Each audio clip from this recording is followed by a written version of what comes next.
कांग्रेस के बड़े बड़े प्रधानमंत्री गांव जाते थे। मोदी जी की तरह चीन और यूएस और इधर उधर राष्ट्रपतियों से हाथ मिलाने नहीं, गांव में किसानों से पता करने कि भाई तुम्हारा गुजारा कैसे चल रहा है। प्रधानमंत्री थे, गांव गांव जाते थे। गांव में एक महिला ने कस के डांट दिया, ठीक है राजीव भैया, प्यार तो बहुत करते हैं आपसे, लेकिन वोट नहीं देंगे अगर हमारा नल नहीं लगेगा। ये थी मानसिकता। ये मानसिकता ही इस देश की राजनीति की नींव थी। और आज इस देश के प्रधानमंत्री आपके सामने आते हैं और फिजूल की बातें करते हैं। ना तुम्हारा धर्म बचाने का काम कर रहे हैं और ना तुम्हारा भविष्य बचाने का काम कर रहे हैं। मैंने वो भी मानसिकता देखी है कांग्रेस की सरकारों की, जिसमें कांग्रेस के बड़े बड़े प्रधानमंत्री गांव जाते थे।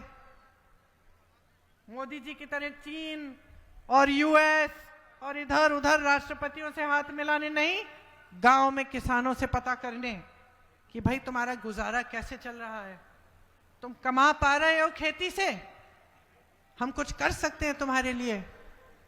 मैं खुद गई हूं अपने पिताजी के पीछे पीछे, अमेठी के एक गांव में कस के डांट खाए। वो प्रधानमंत्री थे, सुनिए, 400 सीटों से आए थे सत्ता में, मोदी जी से ज्यादा। प्रधानमंत्री थे, गांव गांव जाते थे। गांव में एक महिला ने कस के डांट दिया और मैं घबरा गई। मैंने सोचा ये पिताजी को डांट रही है, मैं तो पिताजी से डरती थी क्योंकि बड़े पक्के थे वो, हम कुछ गड़बड़ करते थे तो डांट खाते थे खूब। और महिला डांट रही है गांव की, और मैं देख रही हूं कि भाई ये डर नहीं रही है, ये तो डांट रही है। किस लिए डांट रही थी? क्योंकि पिताजी 6 महीने पहले आए थे, उसने कहा था मेरी यहाँ पे मेरे लिए नल लगवाओ घर के सामने, और पिताजी ने हाँ कहा और अब तक नल लगा नहीं था। तो कहने लगी ठीक है राजीव भैया, प्यार तो बहुत करते हैं आपसे, लेकिन वोट नहीं देंगे अगर हमारा नल नहीं लगेगा। ये थी मानसिकता। और मैंने जब पिताजी से पूछा कि पिताजी वो तो महिला आपको डांट रही थी, आपको बुरा नहीं लगा? तो पिताजी ने कहा कि ये मेरा कर्तव्य है बेटी, और अच्छा लगा कि मुझे डांट पड़ी, क्योंकि इसका मतलब है कि इस महिला को अपने अधिकारों की समझ है, कि ये महिला समझ रही है कि ये सरकार, ये मंत्री, ये सांसद, ये प्रधानमंत्री उसके लिए काम करते हैं, वो समझ रही है। तो ये अच्छी बात है बेटा, इसमें घबराने की कोई बात नहीं है। ये एक समय की मानसिकता थी। ये मानसिकता महात्मा गांधी जी ने कांग्रेस पार्टी के हर एक नेता के मन में, व्यवहार में डाली। ये मानसिकता ही इस देश की राजनीति की नींव थी। और आज इस देश के प्रधानमंत्री आपके सामने आते हैं और फिजूल की बातें करते हैं, आपके विकास की बात नहीं करते, आपकी नौकरियों, आपके रोजगार की बात नहीं करते, यहां महिलाओं की सुरक्षा की बात नहीं करते। क्या बात करते हैं?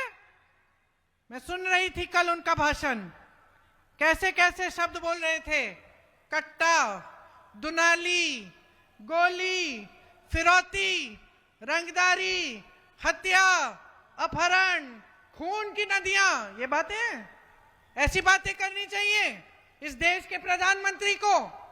शर्म आनी चाहिए उनको। चुनाव का समय है, आपको बताएं कितने रोजगार दिए हैं 10 सालों में, आपको बताएं महिलाओं के लिए क्या किया है, उनको अपने पैरों पे खड़े होने के लिए क्या दिया है, आपको बताएं कि ये जो महिलाएं यहाँ पे खड़ी हैं, नौजवान, इनके लिए शिक्षा के लिए क्या किया है। यहाँ पूर्णिया में अस्पताल क्यों नहीं है? अच्छा, एम्स क्यों नहीं लगवाया? यहाँ 10 साल हो गए हैं, और आपकी बात करने के बजाय डर, भय फैलाने वाली बातें, आपका ध्यान भटकाने वाली बातें, कभी महिलाओं को बोलेंगे धर्म के आधार पर शपथ ले लो, और भाजपा को वोट दो। अरे भाई क्यों? क्या किया है आपके लिए भाजपा ने? मैं एक गांव में गई थी, वहां महिलाएं ने मुझे, महिला थी एक, मैंने पूछा ये बच्चे स्कूल नहीं जाते? कहा नहीं जाते। मैंने कहा क्यों? कहती है स्कूल नहीं है, पाठशाला नहीं है मेरे गांव में। मैंने कहा अच्छा, बिजली है? कहती है नहीं है। खंबा लगा था 10 साल पहले, अभी बिजली नहीं आई। फिर मैंने पूछा पानी आता है इस नलके में? कहती है नलका तो लगा गए लेकिन पानी नहीं आता। तो मैंने कहा फिर किया क्या है आपके लिए सरकार ने? कहती है दीदी कुछ नहीं। मैंने कहा वोट किसको दोगे? विधायकी का चुनाव था यूपी में। कहती है मैं भाजपा के विधायक को फिर से दे दूंगी। मैंने कहा फिर से क्यों दोगी? कहा क्योंकि मेरे घर आए थे, दुरदुरिया किया, प्रार्थना की हमारे साथ और हमसे शपथ खिलवाए हैं कि धर्म के नाम पर हम वोट देंगे। तो मैंने कहा ऐसे तुम वोट देती रहो धर्म के नाम पर, ना तुम्हारा धर्म बचाने का काम कर रहे हैं और ना तुम्हारा भविष्य बचाने का काम कर रहे हैं। तो मैंने उसको समझाया जागरूक बनो, इन बातों में मत पड़ो, जो तुम्हारे लिए काम करेगा उसके लिए अपना वोट डालो।